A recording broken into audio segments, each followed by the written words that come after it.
Hello, everyone. I'm Mayor Densmore. Today is March 24th. This is our full council meeting, a little bit after 7 p.m.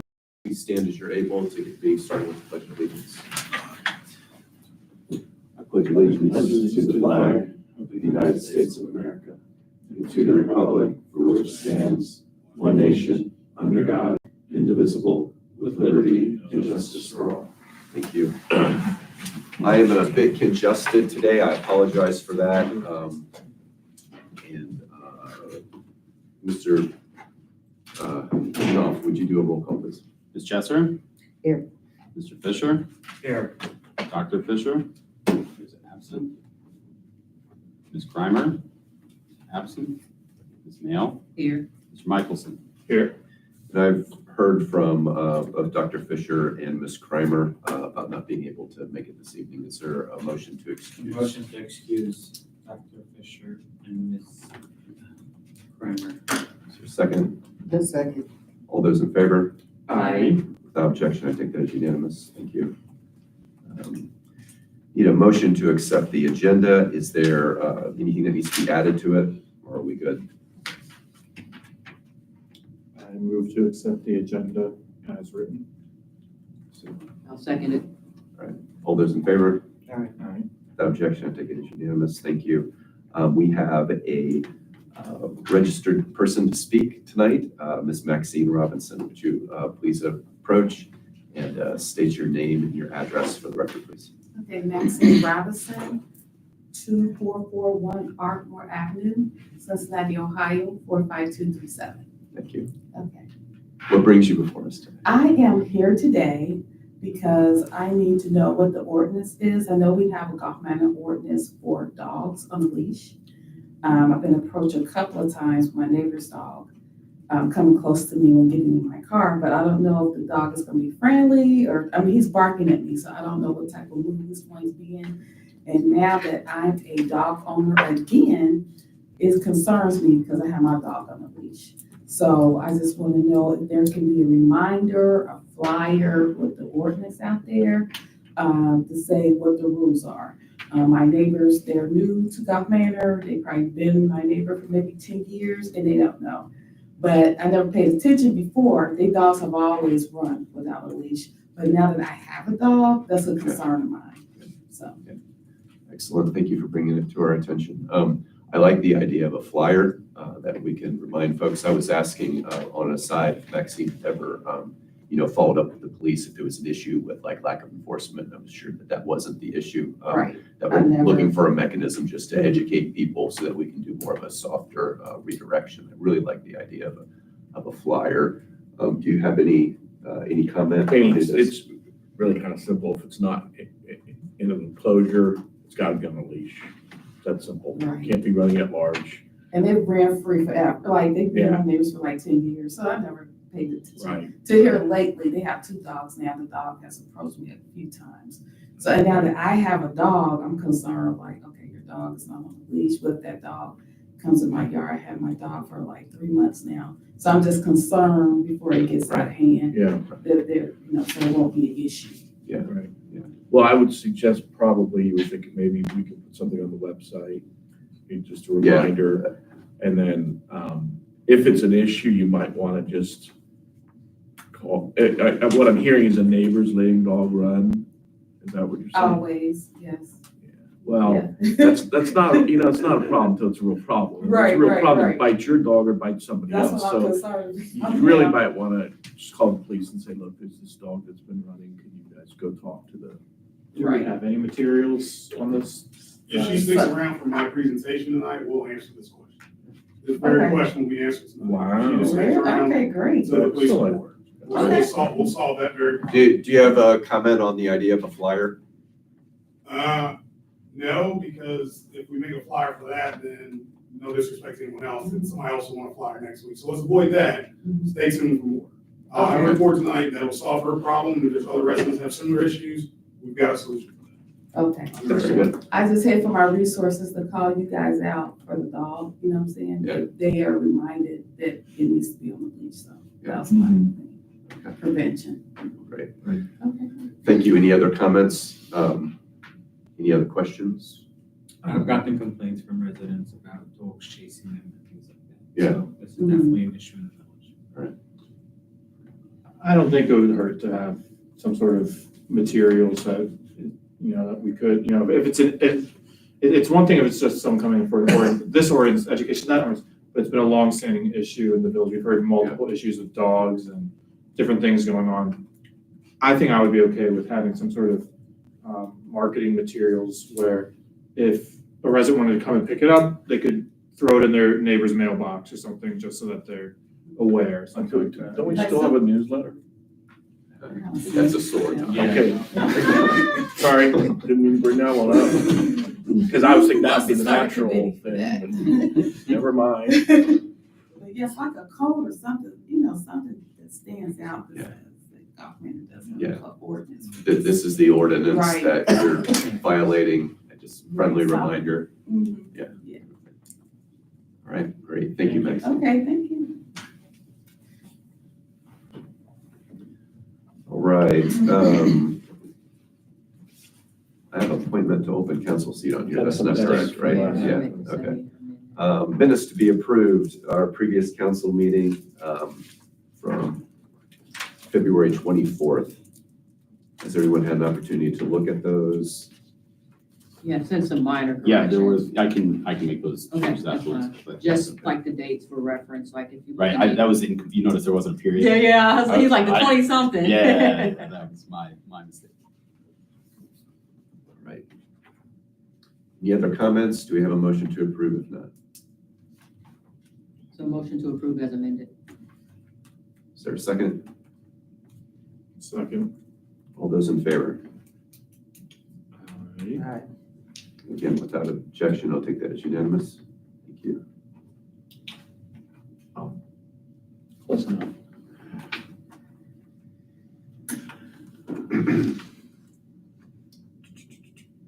Chief Meter, District Fire Report, please. It's going to be brief this evening. There's actually not a whole lot going on, so no news is good news, right? When we met last month, I talked about that we've really been busy for the first 2 months of the year, and then actually getting into March was fairly busy. The last 10 days, we've really kind of tapered off, which was good, gives us a chance to breathe and get kind of on some other projects. Overall, district-wise, we're the last 30 days, we've averaged about 10 calls a day. Into Gulf Manor itself, the last 30 days, we've had 55 details to the village. So that's just shy of 2 a day. Obviously, some days are busy, then some days we don't see you guys at all, which is good. Yeah, so we're getting a chance to kind of catch up on some things. We did have some major repairs done to the Quint. It was out of service for about 10 weeks. We had an accident with it back in the snow back in January. We've got that taken care of. It's as good as news. We're happy to have that truck back in the fleet. Good learning experience for our drivers that we got to be careful come the rough weather. So nobody's hurt, either civilians or firefighters. There was some property damage over in Deer Park. These things happen, so we'll learn from that and move on. So the only thing that's really coming up anytime soon that you might see us out and about more in the village, starting April 1st, when we start touching all the fire hydrants. That's the spring cleanup and maintenance. You'll see us out there cleaning the threads, re-lubing where necessary. We try to open about 25% of the hydrants in a given year, just to make sure they operate, they flow. We're really cognizant. Some of the hydrants down here have been replaced with some new water main work, which is good. We know that we have some here that are quite old, and we try to avoid testing those just because we don't want to incur any expense to you guys. So, but if you see the trucks out there out and about on the side streets, that's what they're doing. So it takes us a couple months to get through all the communities. And I think between all of the districts we cover, we're probably close to 700 hydrants that we check in the spring and then again in the fall. So just part of the back end stuff that nobody really pays attention to or sees, but just want you guys to be aware of it. So if you're out and about, say hi, talk to the troops. You've got your kids out there, bring them out to see. We're happy to give tours of the truck while we're out. Our next fire board meeting is going to be April 15th. So that's in about 3 weeks, 4:30 p.m. at the fire station. As always, the community of Gulf Manor and the council members are welcome to attend. They're not very exciting, but it's kind of nice to meet people. So if you like to attend, by all means, you're always welcome. And then, are there any questions for me on behalf of the fire district?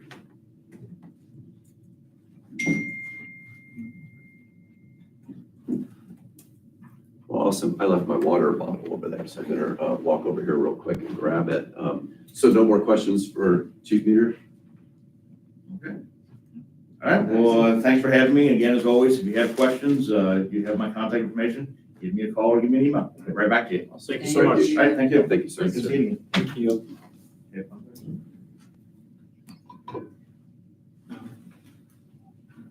I got the opportunity to socialize with the chief on Thursday to watch the basketball, so it was nice to see each other out of uniform for a change, so. All right, take care. Yep, Good night. Thank you, Chief. I have a couple items in my mayor's report here. First, I had, so I was part of a selection committee for RFPs on development proposals for the Central Corridor around Mill Creek.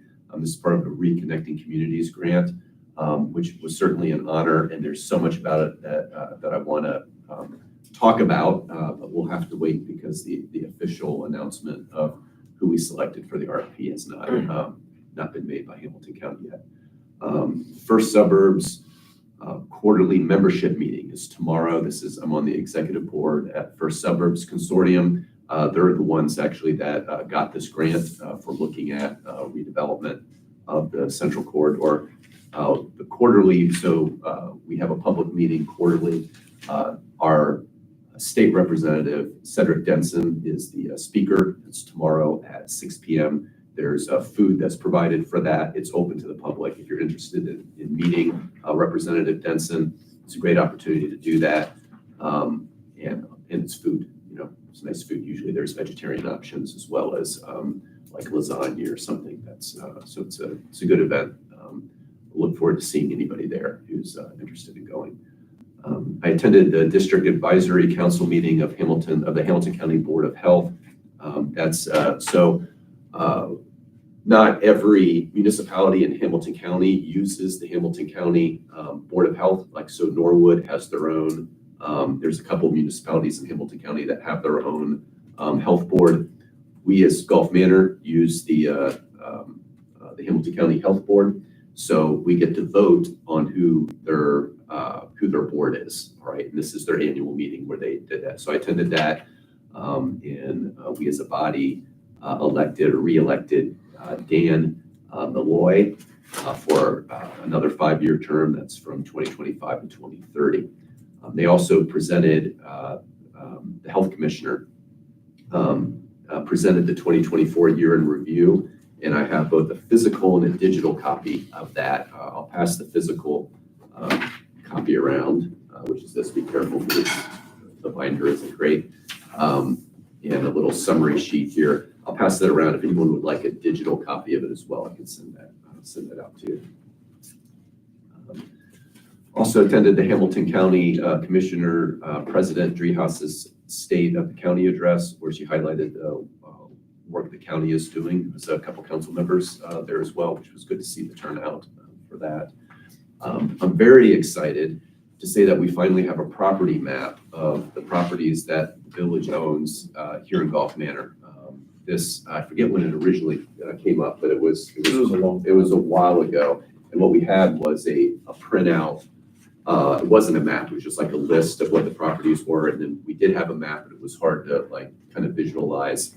So I've been working on getting this put together. I want to thank our attorneys for finally getting this put together. There's a small version which we can pass around. Has it already passed around? Okay. So basically, for those that don't have a small copy, this is what that looks like. Is it upside down or is it right side up? It's right Really, side there's up. no up or down. When you Right. Think about it. True. True. So what's helpful about this is there can be, we'll often get questions. I'll often get questions. Other council members often get questions about property development kinds of things. Hey, is there any properties that are, up for sale or, interest in development kind of things? Well, we have a map now that's easily readable that we can provide to folks. Does this mean we own the street? We own the street. I just been having a discussion about with the mayor. If you look on in the area where Stover is, Stover streets were never accepted by the village. That's just a developer comes in, they build the neighborhood, they put in streets, they put in street lamps, et cetera, et cetera. Ultimately, the village has to accept the streets whereby accepting the streets, then they accept the maintenance, et cetera. Those Stover streets were never actually accepted by the village of Kaufman. They were always owned by a woman named, her last name is Zaguli, I think. She also owned some properties there. She went ahead and gave those streets to us. It's kind of a distinction without much of a substance because we own them, we're still responsible for maintaining them and so on and so forth. So what's the difference between like Los Santoville and Vera? Like, we own half of Vera. What does it mean that we don't own the No, Santoville? we do own it. It's just different. It's just different. Ultimately, it was accepted. Then after that, it was deeded. It's been deeded back to us. That makes sense. It was owned by someone else and then deeded to us. Again, there's the distinction and what we do with it. Really, there is some meaning to it because if we develop an area, if we hire a developer to come in, then they're going to have to finish those streets, and we're going to have to accept them before we're responsible for the maintenance of them. So that does give us a little bit of leverage when there's some development done in there. Okay, but you'll see the concept I think the mayor had and we had was to try to give you a visual of what we own, so you could start looking at, okay, if we can connect these streets, these areas together, then we can look at larger chunks of property that we could develop ultimately. I was a little surprised that, I know we own a lot of properties, I was a little surprised at how it looks on the map that we don't own more, but Not everyone is yellow. Some of them. that's exactly right. Not everyone is yellow, which means we don't own it. No, we need to say over here, the park, we own the. Oh, well, you're right. Yeah. Some of them we didn't even touch because it kind of goes without saying. We own the There's a park. property down here at the end of here that we own that's not yellow. Just has a little drop there. Look, can I see that? I think he's talking about that. Maybe because there's not a building there. No, it's supposed to, all lots are supposed to be yellow. Oh, that little dot there? We own that property. Yeah, we do own that. I don't know why he didn't expand on that. He put the dot there, which originally that's how he'd identified him, but I asked, when I say him, I'm talking about Alex, I asked him to extend it so that you could see better the properties that we own. Certainly, send me your comments and I can pass them along collectively over to Rob and Alex if there's more that you'd like to see on that. I would like to, I mean, it's an okay, but I almost view this as a start. I'd really like to really expand it, make it clear what we own, and, so, yeah. Yeah. I'm not completely displeased with it, but I wanted to be a little bit, If we Little bit get like better. this for each area that we own. something like that. Yeah, Google View. Yeah, something like that. Okay, there was a little bit of some talk going on while we were discussing this that was actually a really good point that I should have brought up with the mental health 2024 report. When we were, what's reported here is basically like the slides that were used during the presentation. And there was a number of slides highlighting the work of We Thrive over the course of 2024. And we had our own council member, Gwen Chesser here, that was highlighted in those photos, which was real nice to see. Gulf Manor in general being highlighted. Hold it up for the camera. For our We Thrive work. We've been, one of the things that we're working on with the tech department is developing email addresses for commission and committee chairs that are independent of who's holding that office, so that we can help kind of maintain the knowledge base between those like shifting positions, right? So we're working on developing that, looking forward to being able to give you a good progress update by our next by our next council meeting here. This also goes for instance, having one for third-party vendors. So for instance, when we're opening up like a Venmo account, it's not like in a personal, that it's a Golf Manor one, but it's one that is just used for like vendors. There is we didn't talk about whether you would discuss this or not. There's a third-party interest in striping a portion of the field of Volunteer Park for soccer use. They're also providing goals, which is an exciting development in terms of the use of the park. If you're not familiar, striping just means painting lines and being responsible for keeping that.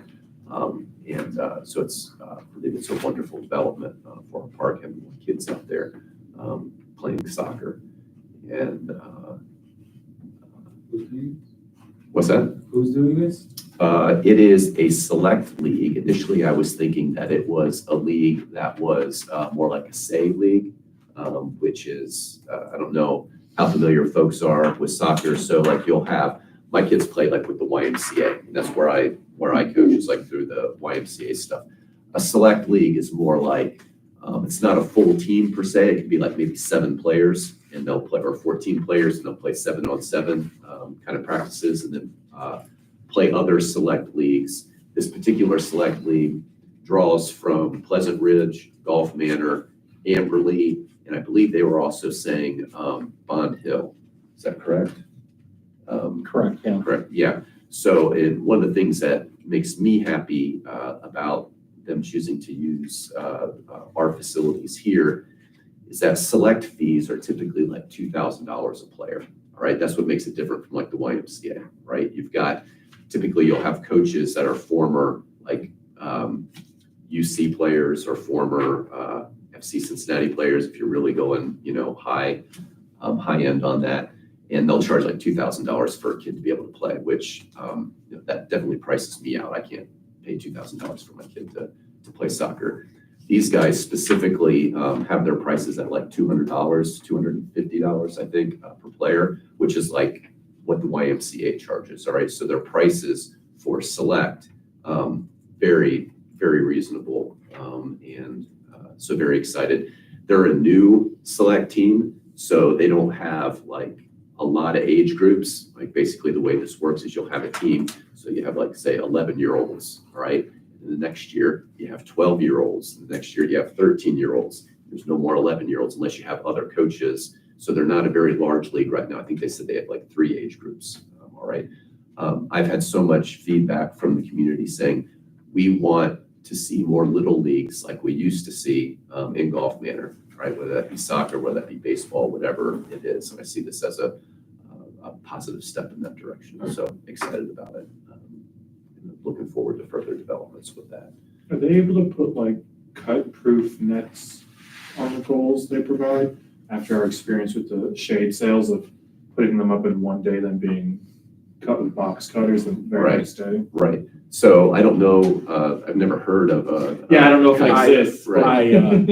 I played in a league in Denver, Colorado, and we played in a very bad part of town sometimes, and they had chain link fence goals, because that's the only option. That's it. Yeah. When you scored a goal, you did. I believe the administration has offered up storing their goals. Is that correct? Correct. Yes. So we'll be storing their goals as opposed to them just being left out there. But our understanding is that they are for community use as well, which is a nice investment for us. I attended the Golf Manor bicycle and helmet giveaway yesterday. It was a huge success by several measures. There's more kids in the municipal building than I think there ever have been in this municipal building. There's so many that we had to have overflow seating. Literally, we had like this room was full of people, and we had the other room full of people. We had so many folks here. We did 2 presentations, one on safety that was facilitated by Lieutenant Forrest. I want to thank him so much for that. So much positive feedback about how the presentation that he gave. And he did 2, and I'll get to that in a second. And then we had one about the Mobo bicycle co-op. Mobo's presentation let everybody know about the benefits of membership with the co-op. They provide tools and parts for the kids when they need to work on their bikes, and they have experienced members that can help younger members with bike repairs and maintenance. Our family has, I've had some of my kids involved with this co-op for a while. They're a great outfit. I know Frazier, who's the guy who founded the co-op and everything. It's a really great organization. And they also give away free used bikes to members, right? And membership is free if you're under the age of 18, right? So we had twice as many people show up as we had bikes for, all right? But the other half of the people that showed up, it was arranged that they would have this presentation from MOBO about being able to get bikes coming in today at 5 p.m. to be able to get bikes from them. So nobody went home thinking that they couldn't get a bike. And that was a huge success, I think. Yeah, we had a table out here for completing the application form. So we still, I believe, have the table with application forms. So if you weren't able to make it, but you would like to sign up with MOBO for their membership with the bike co-op, those forms are available. What MOBO did here is they set up 4 bike stations. So when people were getting a bike, they could have it fitted directly, adjust the seats, all that kind of stuff. So that was great. Lots of positive feedback from everybody on that. Councilwoman Melody Mail was there to present the donation to MOBO there, which I know was greatly appreciated. Lieutenant Forrest, I'm going to say this again, was amazing with the kids there. He did multiple presentations because he did a presentation with the folks that weren't getting bikes, and then he gave a presentation for the folks that were getting bikes. I want to thank him and also Officer Reynolds for their support of the event. Special thanks to Pat Lazanel, I think I'm pronouncing that correctly, for all her work planning the event, and especially to Phyllis Thomas and Elaine Moskovitz for being the boots on the ground at the event that were doing the direct interface with everyone who was showing up. And thanks, of course, to David Williker of the Cincinnati Circus and Children's Hospital for the donation of the bikes and helmets, and to all the members of We Thrive, Community Engagement, and Recreation Commission for their roles in making the event possible. It was a huge success. I've asked Eric to speak about a topic during his report concerning OPERS, which is a program that as a council member, as an employee of a municipality in the state of Ohio, it's a part of like a retirement plan. And with the salaries that council members get, it's so small, but like a portion of your, like you don't get everything because it goes, a certain portion goes to the state. There's options of how to like adjust that or get it back, which we've never really had a presentation to council members about this and how to navigate all that. So I asked Eric during his presentation to, I've already learned some things about it from what he had shared with me when I raised the question. So I was thinking it'd be a good thing to probably do whenever a new council comes in, to give kind of an update about how that works, what it looks like, and all that. But that's all I have for my report. So with that, I'll turn it over to Village Administrator for administration report. Thank you, Mr. Mayor. Our monthly infrastructure update.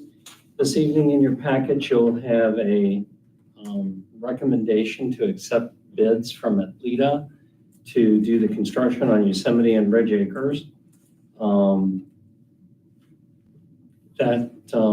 That particular bid is what the engineer is recommending that we accept, and they came in at the lowest cost. Municipal building improvements we've talked about for several months. That project is actually starting at the end of this week. There will be some direction regarding parking depending on what phase of the project it's in, and we'll make sure that everybody's up to date on that as we move through the project. We're still awaiting grant funding information on the Mayflower Road project. The engineering has been done, the recommendations have been made, but we're still looking for grants and possibly a loan to actually do that particular project next year. Construction has begun in the kitchen. Actually, that space is empty and void of anything at the moment.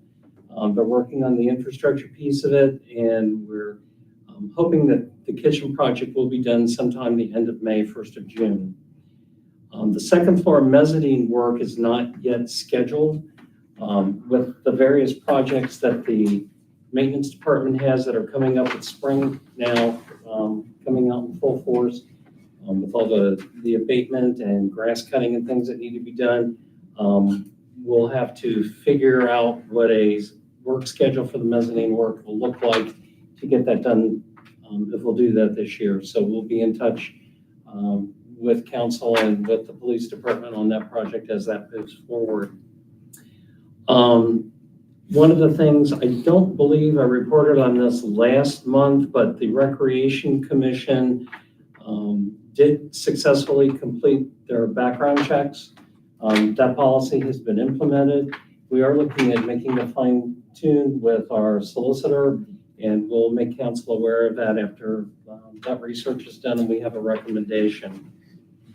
I want to personally apologize to council for the mess up in the scheduling of the aggregation discussion. We had, apparently, everyone thought that was going to take place at the executive meeting this month. We were not able to secure somebody from Energy Alliances to come to that meeting, but we do have them scheduled to be here on Monday, April 7th, to make a presentation regarding aggregation, how that works. I would invite, if you have specific questions that you would like, and I don't know if Mr. Michelson has anything specific he would like to ask them, but if we give that topic to them ahead of time so they can prepare for it, that would be helpful. What time is That would be at, actually they are attending the executive committee on April 7th at 7 p.m.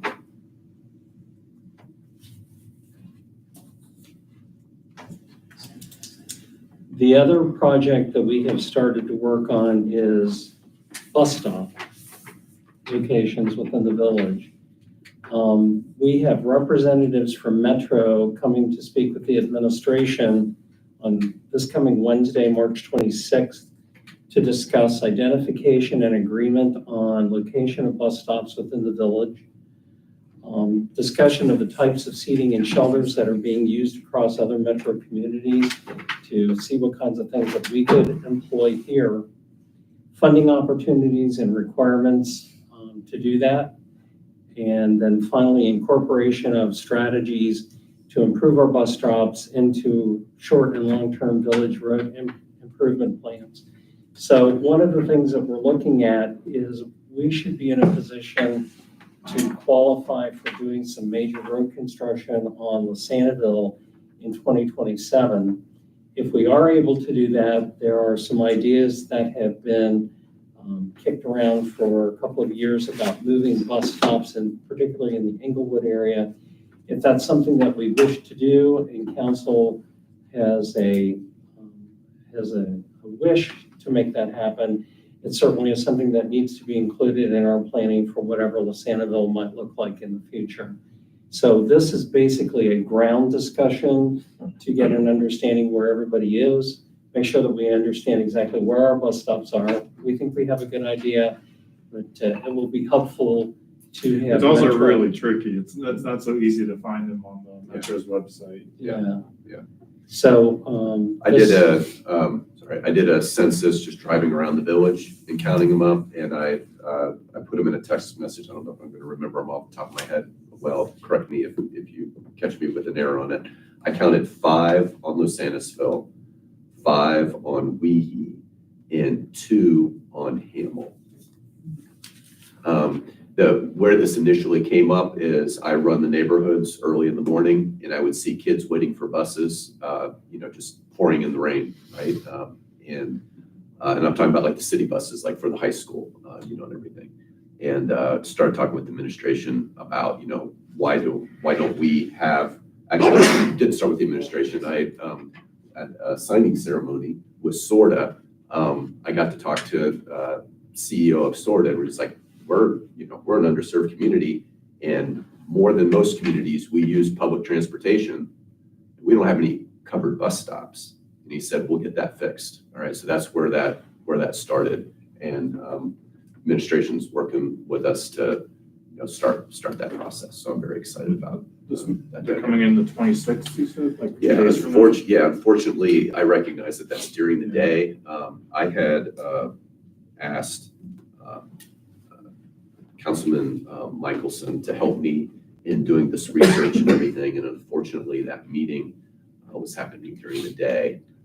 I want to figure out how to work that. If it can be noontime, I can just It's call in. actually at 10 a.m. Oh. And that's based on their availability. So what I imagine, how I see this working is once we get information in terms of the bullet points that I've discussed here, then we can report back. And if there are additional questions that you have, we can set up a follow-up meeting. I asked for an agenda on that, and I'll get that sent to you. It is in what Mr. Hirth presented, which is, are we agreeable about where, like what they have on the map? Is that the same as what we have in the community? Like if there's a sign that says it's a bus stop and it's not really a bus stop, we need to address that, right? So that's one of the first questions that we're having with them, because like I said, I counted, what was that, like 13 bus stops, right? So, so that's what's currently displayed in our village by my count. And so we'll verify that that those are indeed.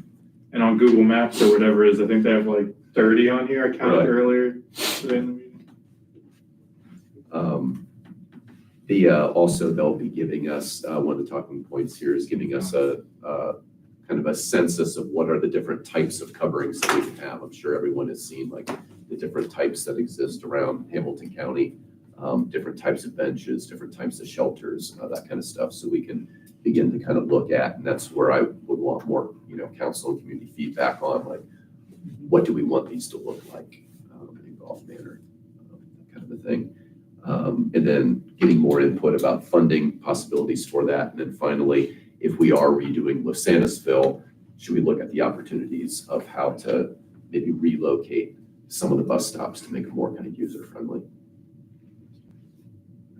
Sorry. It's exciting. No, that's good.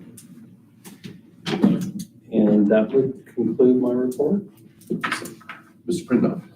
So I'm not going to speak in too much length because it really is kind of individual. And as Mr. Densmore mentioned, it's pretty low impact for council members. But as a council member, you do pay approximately, well, not anymore because of the pension pickup, but a portion of what would otherwise go towards your salary goes into a pension with the state called OPERS, Ohio Public Employee Retirement System.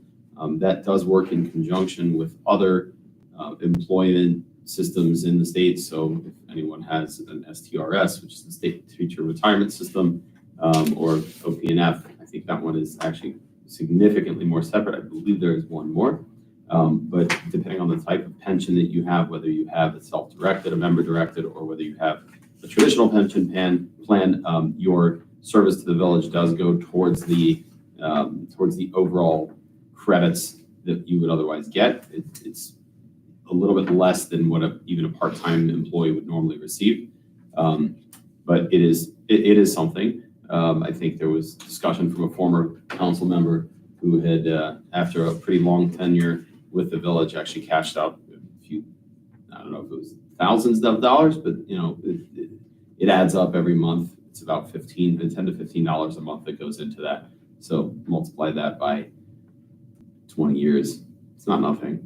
But the point really of this presentation and really why I printed out this email for you is, and I forwarded this email as well to you, is just to see that there are these lunch and learns with OPERS. I guess it's like bring your own lunch.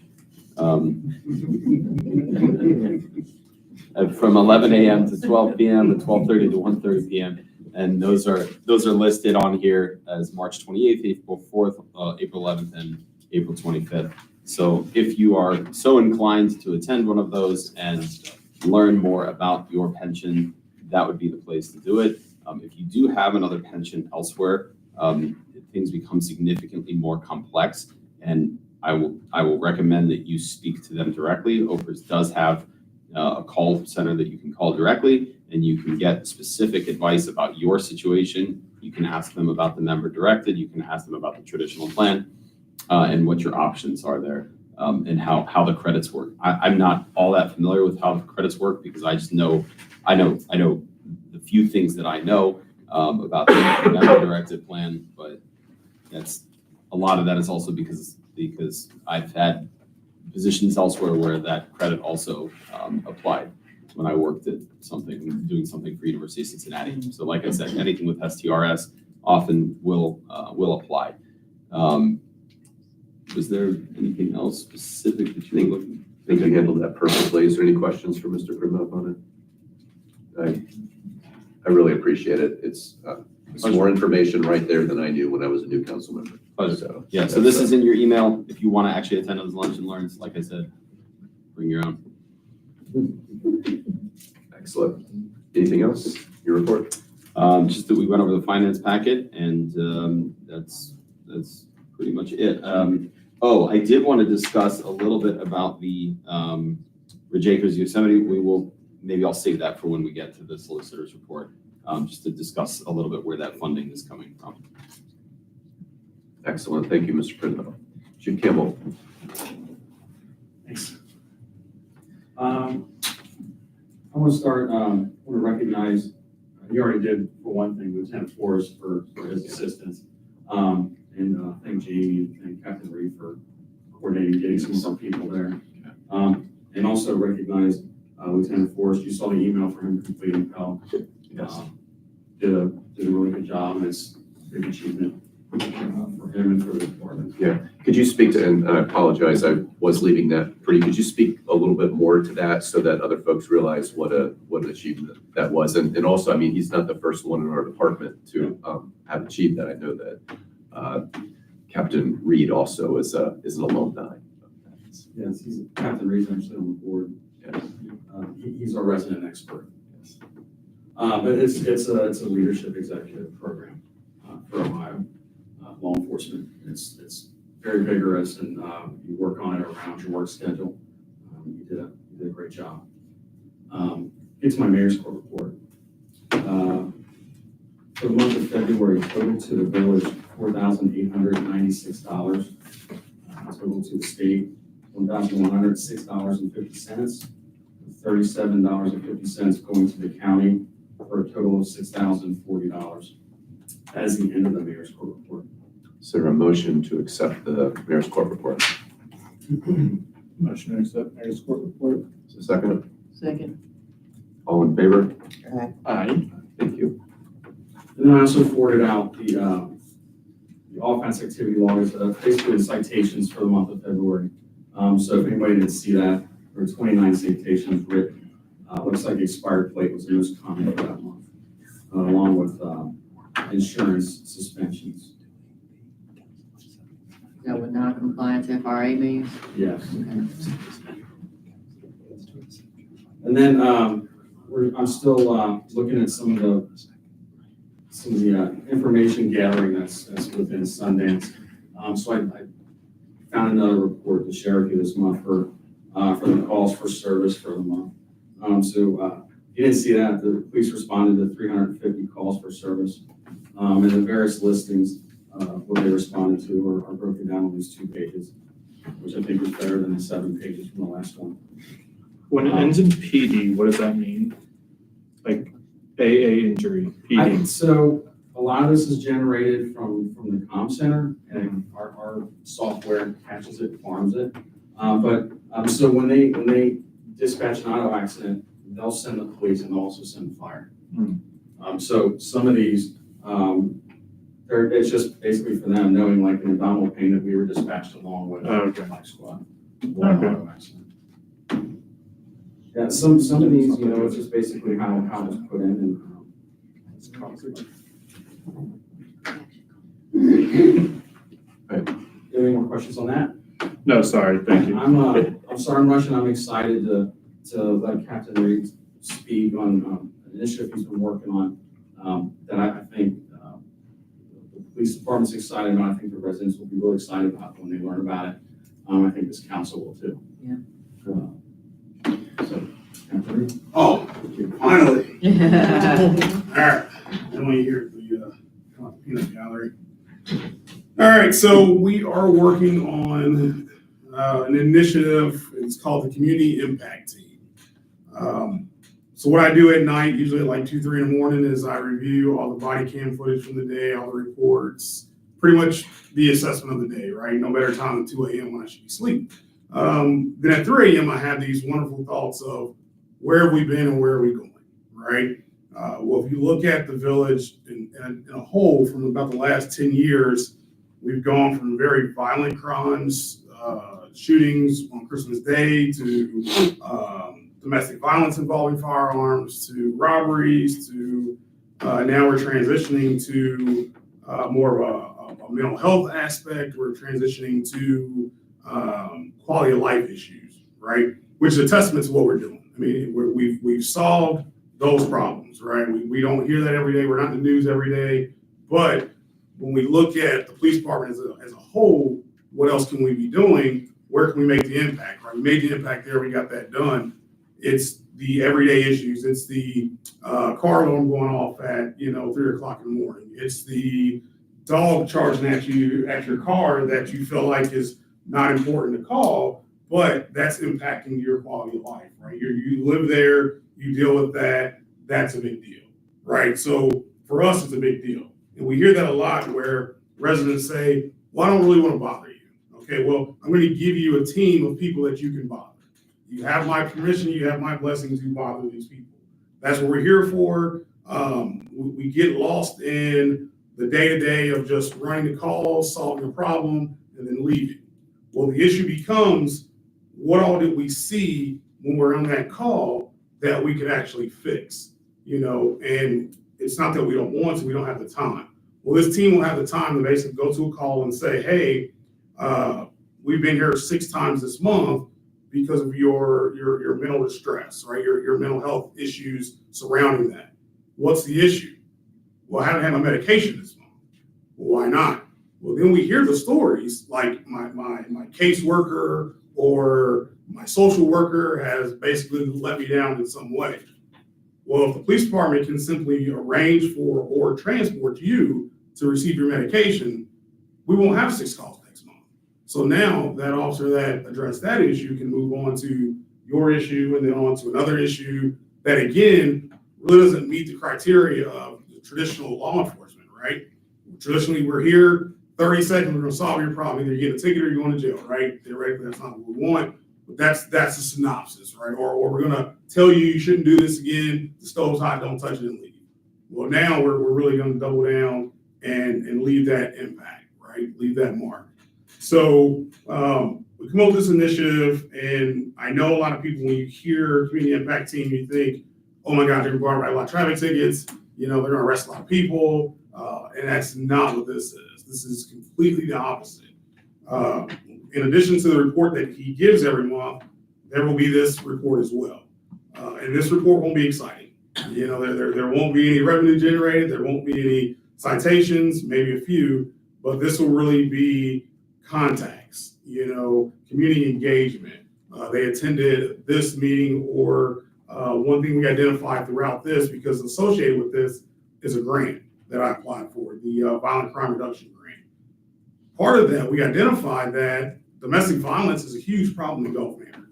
Huge problem. We had like 34 calls for service for domestic violence last year. So that's an issue, right? We look at it from a law enforcement aspect of the crime's already occurred. We're here. Our job is pretty much to determine the aggressor, make an arrest, right? Well, what if we work with women helping women over here? We help with divert. We set up workshops for survivors, and we get the resources, education out on the front end to then stop the calls on the back end, right? Because what we see time and time again is it's usually repeat offenders. They're in their chaos and turmoil today. We separate the parties and solve the issue. They're back together tomorrow. And if we can stop that constant cycle of violence through education, then we've done our part, right? We've really eliminated the need to respond to the calls, therefore reducing the calls. So with this, these guys and gals, I haven't decided who's going to be a part of this, because this isn't just a, hey, I want extra money, I want overtime, sign me up. This is truly, you're going to meet with myself and the chief and some of the command staff, and you're gonna tell me why you wanna be a part of this. And you're gonna tell me what your vision is. I have a vision for it, but I wanna hear the officers, the boots on the ground, what their vision is for this program. And then that will help me decide who's actually in it for the right reasons, and that's who will go on the team. So what this basically looks like is there will be a lot of foot patrols.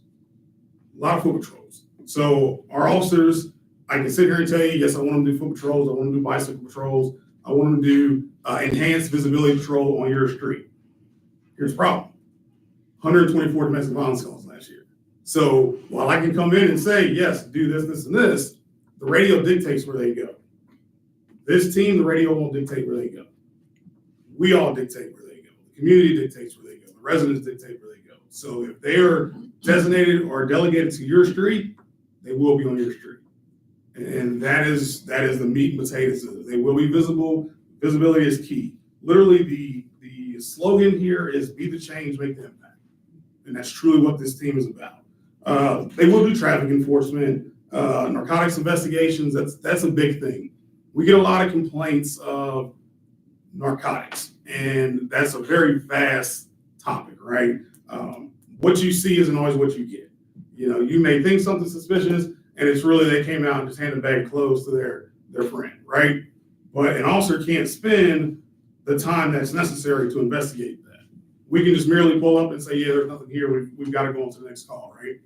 This team can actually sit there and conduct the surveillance. They can conduct a follow-up to determine if we do have a problem, and then notify the appropriate resources, which, I remind you, we already have in-house, and that will be the federal DEA program. So we talked about fugitive apprehension.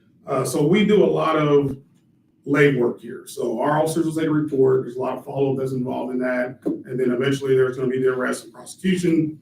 This team can then help the follow-up and ensure if you're a victim of a crime, you're not necessarily forgotten. You know, if I take your report, somebody's going to be assigned to it that can see it through and all the way to prosecution, follow up, communicate with you, and also make sure that we don't slip through the cracks. And I don't want to throw any dirt on us because we do a good job as it is, but we can do better, right? There's always room for improvement. But the biggest thing is quality of life. Noise complaints, loitering, disorderly conduct, the juvenile issues in the summer. We had a request from you all, video, which is village detail overtime, just to pretty much deal with the juvenile problem. So with that, you've already blessed the overtime. Let's make a good use of it, right? Let's give you something back in return on your investment to say, hey, this is where the video was spent. I'm sure somehow, some way, you get a report that says the police department spent X amount of overtime. At least we can back it up on the backside and say, this is where the overtime was went, and this is how we effectively deployed it. Let's see here. I don't want to miss anything. So initially, we were wanting to do this as a supplemental thing, so this would be on your off time. We'd have an officer come in, and if there's complaints, they would deal with it. But as we work through this grant, if we are able to get this grant, we want to assign a permanent officer to this team. That way, somebody's always in, somebody's always available to take your calls, and they can then kind of filter the complaints out as they need to be handled. If the complaints are generally during the day, this person will primarily work the day shift. If the complaints are on Saturdays and Sundays, well, guess what? You'll be here every Saturday and Sunday night dealing with whatever the issue is until we resolve it. These officers will have, so Lieutenant Forrest, if you notice at the bike event, he was wearing a soft uniform. He was wearing blue jeans, a Golf Manor branded hoodie, sweatshirt, no gun. Obviously, these officers in the field, they will have a gun. But the reason is we want to work on that approachability, right? So good, bad, or indifferent, for whatever reason, people have different views of law enforcement and the overall presence and appearance of law enforcement. So this team will have a softer uniform when it's applicable. So if they can dress down and not be as viewed as intimidating, we want to do that, right? We want to explore that because we're talking mental health follow-up. So we don't want to show up without our vest carrier and everything else that may inflate a situation that we're already trying to de-escalate. So on that day, they may come in with a t-shirt on that just says something like Golf Manor Police, CIT, pair of blue jeans and protective gear, right? The minimal stuff needed. The biggest thing is the want is to keep 216. And with that, we want to keep 216 because it's not serving a frontline purpose anymore with replacement. it's going to serve a visual deterrent. So we want to place that vehicle around the village as a visual deterrent. It'll be rebranded. It'll actually say, if you see something, say something on it. It'll have all this information for CIT on there. And it's pretty much a mobile billboard. But it's also, hey, the police are in the area, you know we're here. My goal is to have a bike rack attached to that vehicle, and they will drive to your area, leave the vehicle, and then ride their bike somewhere else. So now you're basically getting two for the price of one. You've got the vehicle here, deterrent crime here, and we've got officer presence somewhere else in the community. So that is a small need and a small one. Pretty much that's the down and dirty version of this. It'll be very fluid, so please work with us. There will be a lot of material that comes out. You discussed the flyer. There will probably be things like most commonly missed, or we'll say overlooked ordinances, right? So maybe the dog ordinance, the noise ordinance, trash cans. We get a lot of complaints, believe it or not, about people don't bring in their rumpy recycling cans after pickup day. So maybe the team one day can go out and actually just educate the public in a certain area about their rumpy recyclables, right, or their trash collectors. Just a variety of topics, a variety of things. This is so much more than traditional law enforcement. I want to be very clear that these guys and gals are here to help.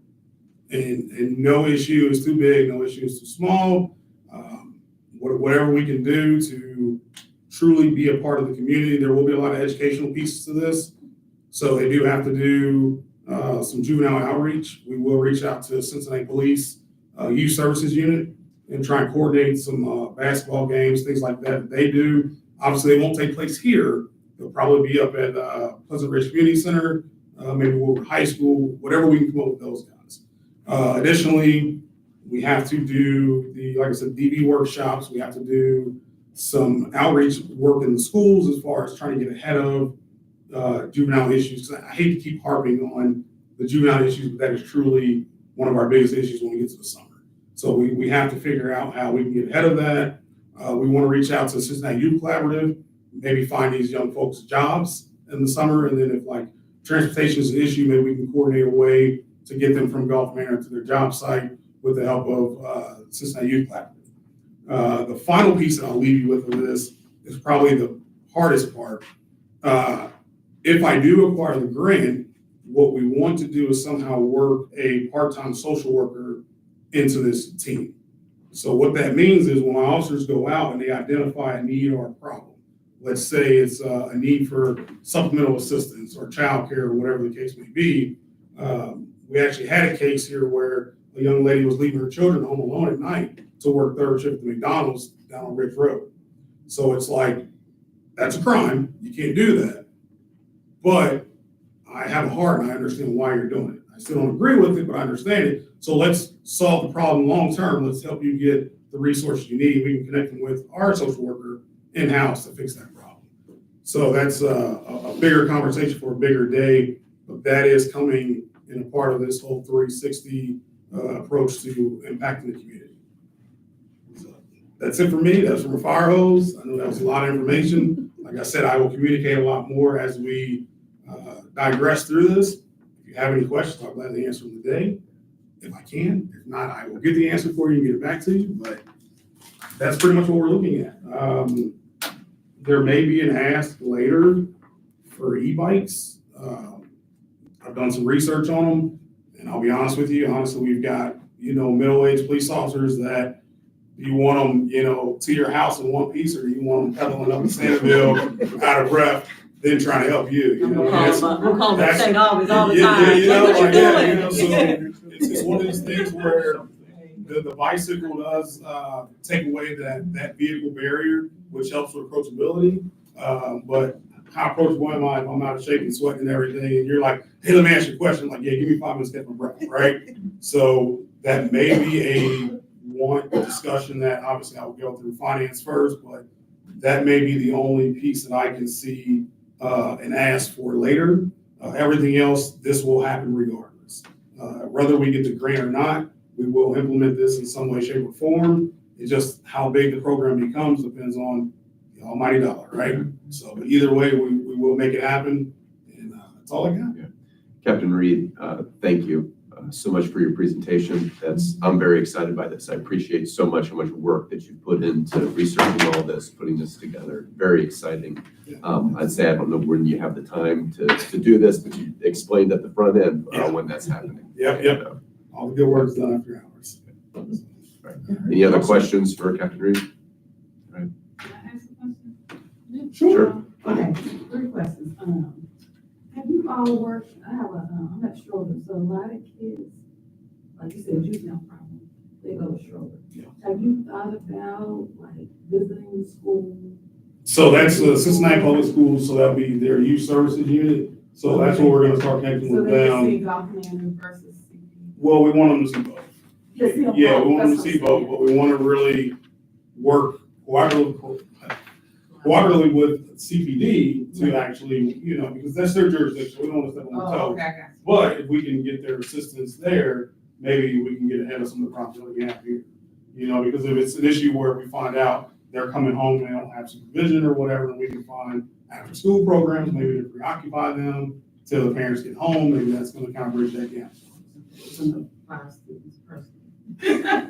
But we wanna hear things Yeah, about you're that. right. Okay, then, have you thought about, the officers doing mental health first aid, because it's free? So it's funny you say that, we do that already. You already Yeah, do so that? our officers attend CIT, which is a 40-hour certification put on through Mental Health of America. And then they also achieve or obtain mental health first aid certification, it's an 8-hour class. And then there's mental health first aid for youth. And then there's one more mental health course that they attend each year. So yeah, we do above and beyond on that. So, Okay. And my last question, you work with UC Mobility?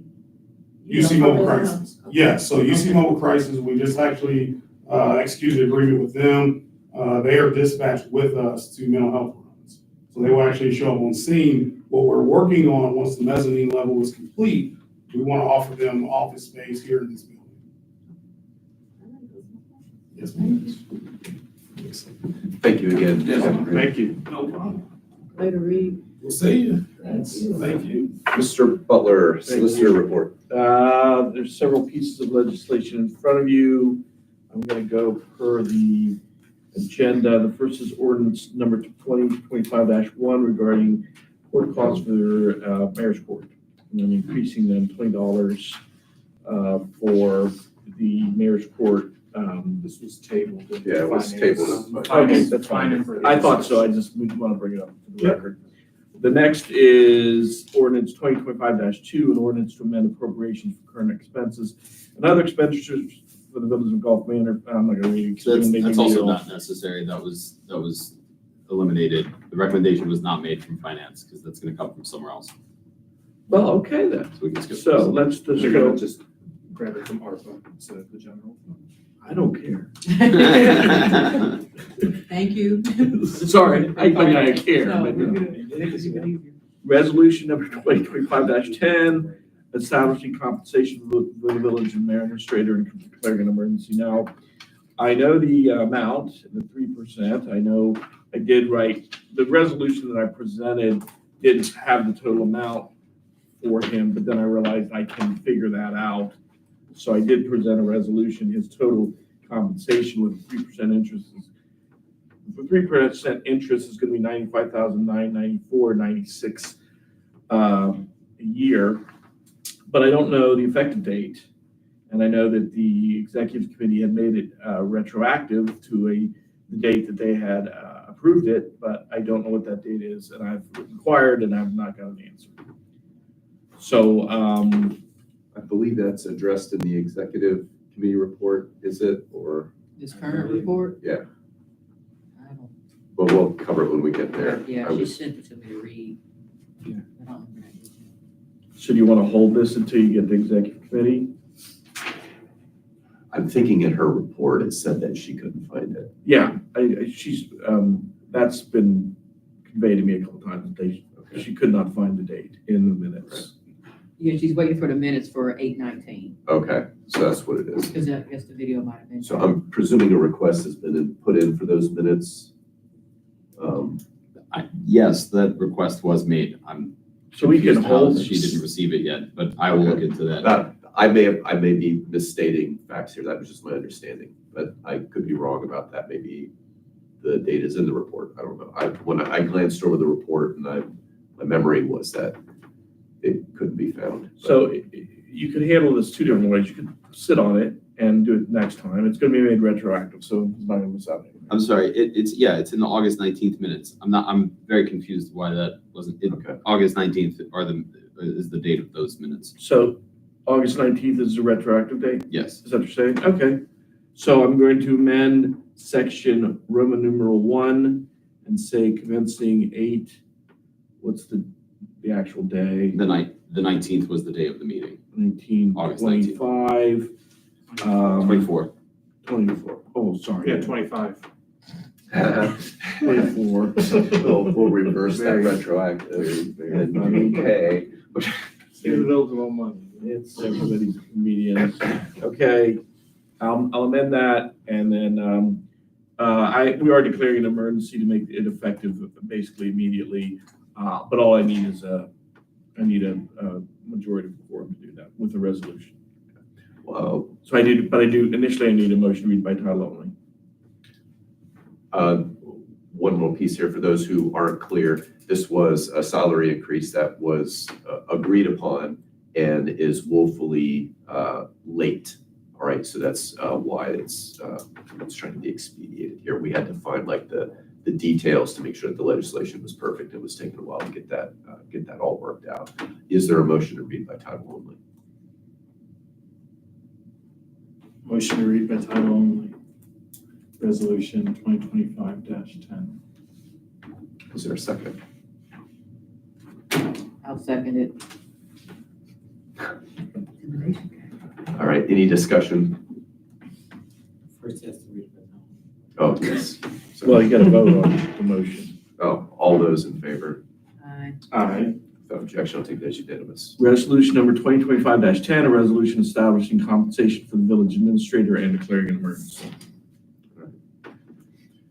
If there's a motion to pass and then a second, that's proper Robert's rules to then have discussion. I'll make a motion to pass resolution number 2025-10. Is there a second? I'll second. Any discussion? Any questions anybody has? And if there's no objection, I'll ask for a roll call vote. Ms. Chesser? Yep. Mr. Fisher? Yeah. Ms. Mail? Yes. Mr. Michelson? Yes. Thank you. The next is resolution number 2025-11, which regards the contract with Alita for the Ridge Acres and Yosemite Drive Improvement Project. Alita had the lowest best bid, $1,048,781.25. We're building in a contingency of $40,000 in the event of change orders, et cetera. So initially I would need a motion to read by title only. Motion to read by title only. Second. All those in favor? Aye. It's unanimous. Resolution number 2025-11, a resolution accepting a bid and authorizing the village administrator to enter into a contract with Alita Inc. for the Ridge Acres and Yosemite Drive Improvement Project. Convenient to have a map today. So it doesn't Get that far. I thought that was clearly on here. It's southernmost, so Yosemite is here and Ridge Acres is here. Yeah. So the yellow, and then to the right of the yellow, south of the golf course peninsula, if you will. You know. I almost bought a house on Yosemite. Put that in the record. I know. Are there motions, any discussion? Any more background the administration wants to give on this? So this is a project we've been working on for probably the last 18 months. Speed humps will be a part of this project in addition to sidewalk improvements. The sidewalk improvements still need to be scoped by the Public Works Manager, Ms. Putoff, and the engineer. And if this passes this evening, we'll have letters going out to the residents of these two streets within the next couple of weeks announcing the project and telling them where to look on the website to see what the schedule is. So this should start sometime in May, is what they've told us. So this will be our big road project for the year. Excellent. Is there a motion? Motion to pass resolution 2025-11.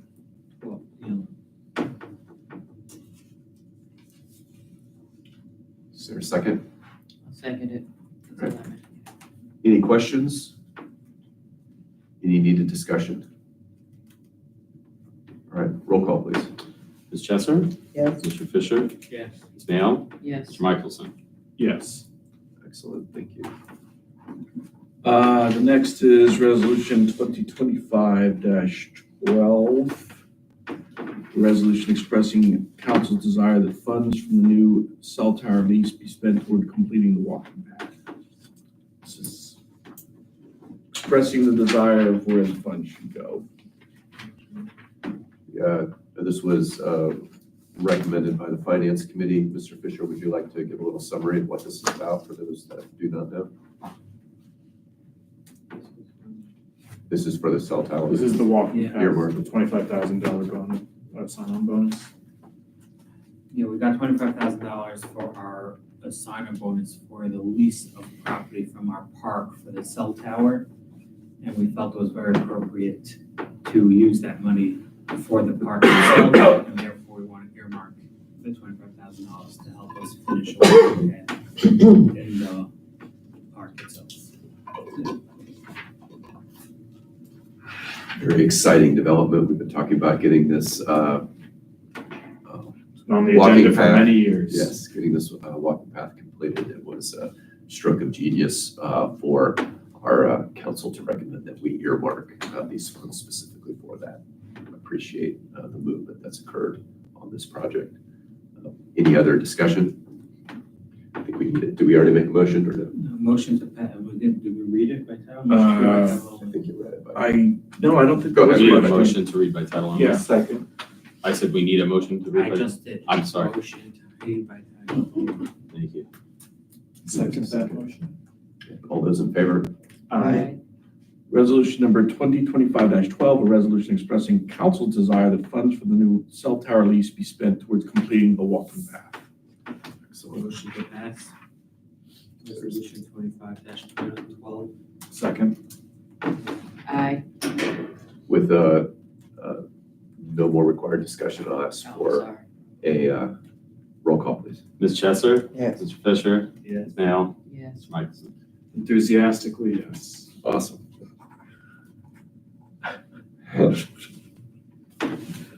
I'll put that in the minutes. So Please. that is a double secret vote. I have nothing further on. Right. No, any other questions for our solicitor? Thank you. If not, I'll ask for the executive committee report. I'm told Ms. Kramer will have Ms. Mail present that this evening. So updates, executive committee has asked the administration to set a meeting with he's kind of briefly talked about this, with the energy aggregate company to discuss the contract, and as of yet, a meeting date has not been shared. The executive committee reviewed 2 proposals received in response to the volunteer park master plan. We responded to each company with follow-up questions and for a revised proposal within our $35,000 grant budget. We will review the revised responses during our next executive committee meeting in April. So for those of you who weren't aware, I add some context. The 2 proposals received were for like $68,000 and maybe $72,000 respectively, or something like that, when we only have $35,000 to spend. Next bullet, each committee member was asked to present goals that they would like the committee to work on. The agreed working goals are as follows. Hamilton County Pay Equity Commitment. Brittany will lead this effort with support from the fiscal officer. This will include an audit of current employee pay, commitments to not asking for salary history from applicants, and including salary ranges in all hiring materials. Website and audiovisual upgrades. That's me. I will lead this effort with support from community engagement and review of management, that's David. He will lead this effort and will set meetings with each department head and report findings to the committee for next steps. Points for discussion. I think this is related to the administration's 3%.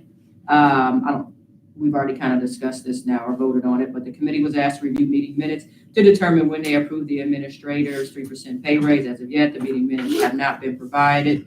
The answer, so she was waiting for the minutes from 8/19, as the video for this meeting did not record the full meeting.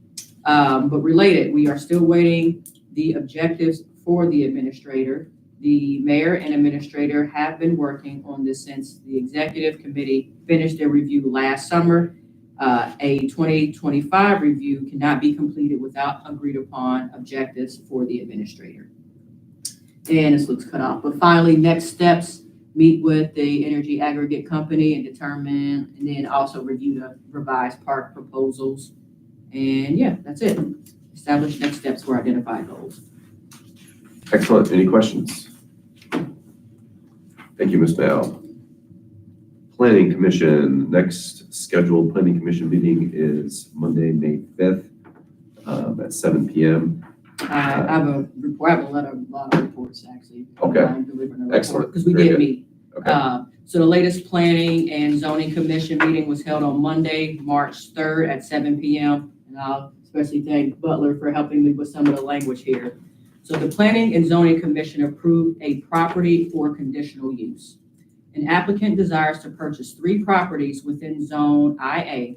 That's a district within the village permitted generally for manufacturing and industrial use. The 3 properties are on 19, 22, 24, and 26 Lasanaville. I have a photo in here. For reference, one of those properties is currently the Wright Brothers industrial gas building. So the property that was reviewed by the Planning and Zoning Commission, namely 1924 Lasanaville, is proposed to be an automotive repair shop used to service and perform maintenance on semi-truck cabs. To be clear, it's not the trailers. Now, given that the conditional use requested by the applicant is similar enough to the permitted use for this zone, the commission approved the conditional use. The applicant sales contract is pending approval from both the village, our Planning and Zoning Commission, but also Deer Park Silverton Joint Fire District. So given that there's no pending business for April, the next commission meeting is scheduled for Monday, May 5th at 7 p.m. pending any business. Excellent. And so there's a photo here, but also the reference to where you can find that photo too. No, as long as they work out, so they're renting. So as long as between the applicant, if he ends up buying it, he expects to still, keep them as renters. But if for whatever reason the relationship doesn't work out, then he's the owner. He can get rid of them. But I don't think there's any plans to get rid of them at all. Was that meeting recorded or not? Do you recall? It was, that one was not, that's when the Probably not. camera went bad. Right. Yeah. I attended that. It seemed very well vetted. Ton of questions and everything that presented. Thank you for the report. Any other questions for Ms. Mayo on the Planning Commission? Community engagement. You got 3 in a row. Yeah, I got, probably 4 in a row. So the latest Community Engagement Committee meeting was on Monday, March 10th at 6 p.m. As we voted today, the committee recommended legislation to amend and fund, that's the emphasis there, the Recreation Commission with $2,000. We said from the general fund, looks like it's coming from ARPA. The purpose of this funding is to print out and mail postcards to every household to advertise the upcoming Juneteenth, 4th of July, and Labor Day events, but also to inform residents of the community calendar. The village, we haven't talked about this, I don't think, in council. We now have a Square account, thanks to Eric. We can receive donations for the Recreation Commission and register vendors for the Juneteenth celebration. The Square account enables the village to itemize purchases and have multiple checkout pages that can be customized per event while being more friendly to our users. It sounds kind of weird, but it made sense, for example, with the Luminaria. As of now, the village had like a Knox account. So if you go on the website, and it would just ask for the bare minimum to process a credit card. So basically name, address, that's it basically. And the credit card number, obviously, but it was never any indication of what that payment is for. So it made sense during that time that it was likely for a Luminaria event, and they actually had to hand input, like how much money they're giving for this Luminaria event. As opposed to now Square, we have a itemized list like, hey, a Luminaria, I want 10, therefore my total was $10, and they Yeah. pay for it, and now we can see, oh, this person purchased 10 Luminaria kits. We'll be able to use Square, like when it comes to Juneteenth or any other event, we'll have like, did you buy beer tickets? What was the price for the beer tickets? 4 at this price versus 1 at this price. Raffle tickets, T-shirts, whatever it is that we want to buy. Like right now, we can accept vendors, which is a very distinct event from like a Luminaria event. So, and of course, donations. So the Square account should be useful for those reasons, like as a user especially. And finally, the next Recreation Commission is scheduled for Monday, April 7th at 6 p.m. And all I have here is the upcoming events, but I'll repeat them in the Recreation Commission meeting, so. On the schedule, Ms. Mill, we had Monday, April 14th for Recreation Commission at 6 p.m. Right, so, oh, sorry, did I not update that? No, Recreation, so this was the community engagement, sorry, update. Okay, I'm sorry. No, yeah. So community engagement and rec swap this month, essentially for Passover. So the committees are on the 7th and recreation is on the 14th. My Right. was in the No, it's recreation fine. channel, They're all sorry. a blur. Yep. Because what I'm about to say now will be for recreation. So, but is that next on the agenda? Should I just go ahead and do it? Yes. All right. And let's see. So the latest Recreation Commission meeting was held on Monday, March 3rd at 6 p.m. That was actually the first business meeting where all 9 commissioners were present. They ended up taking a photo. Everybody was wearing their pajamas, so it's probably not the most flattering photo. So the commissioners voted to spend $500 on a donation to Mobo. That's a local bike co-op who has agreed to support the bicycle helmet giveaway, which was yesterday.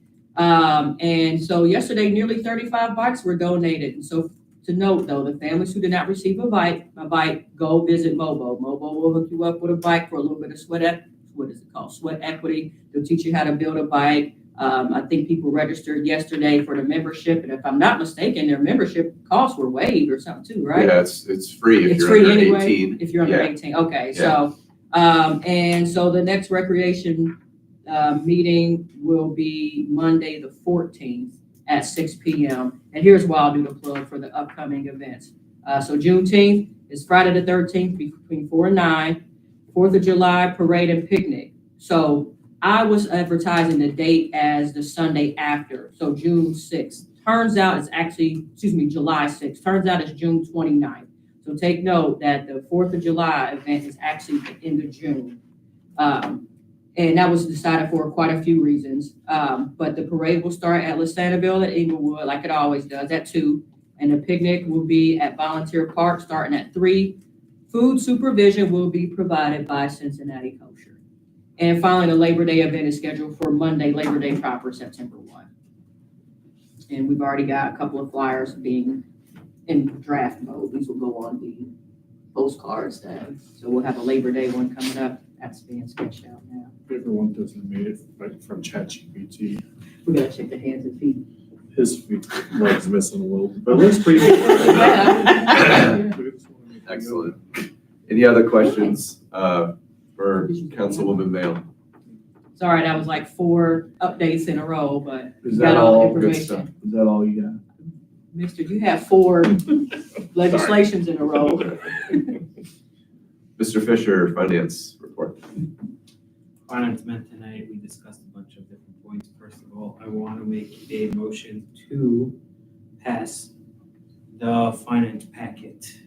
I don't think we did that, we have to have a motion to accept the financial packet for February 25. I made a motion. Is there a second? Second. Aye. Do we need a roll call on that? All in favor? All in favor? Aye. Aye. Without objection, unanimous. Correct, we had a discussion that did come up earlier regarding the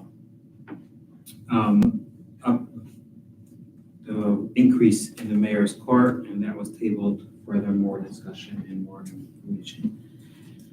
We spoke about the police vehicle 2016 that we were supposed to be retiring, and it sounds like there's gonna be more discussion on that in the future. If we're actually retiring it, but the replacement should be starting to work on to find a new vehicle for the fleet. Body cams and upgraded in-car video replacement. We had a discussion regarding that. The police department is looking at grants to be able to cover it, and we hope they'll be able to cover it. If not, we'll have to have more conversation on that. Otherwise, everything else was spoken about previously. We had a discussion about the app that we are waiting to hear some more information. If the upkeep of the app is gonna cost us a crazy amount, that it won't be worth it. That's the end of my report. Excellent. Thank you. Any questions for Mr. Fisher on finance? All right. Any other business? If not, it looks like we're at that part of making our announcements for our next meetings. Are all these correct as written? Yes. Okay. So next meetings are scheduled for Monday, April 7th, community engagement at 6 p.m. and executive committee at 7 p.m. Monday, April 14th, Recreation Commission at 6 p.m. Monday, April 21st, Human Rights Commission, 6 p.m. Monday, April 28th, Finance Committee at 6 p.m. Council at 7 p.m. Motion to adjourn. Second. All those in favor? Thank you for your service, everyone.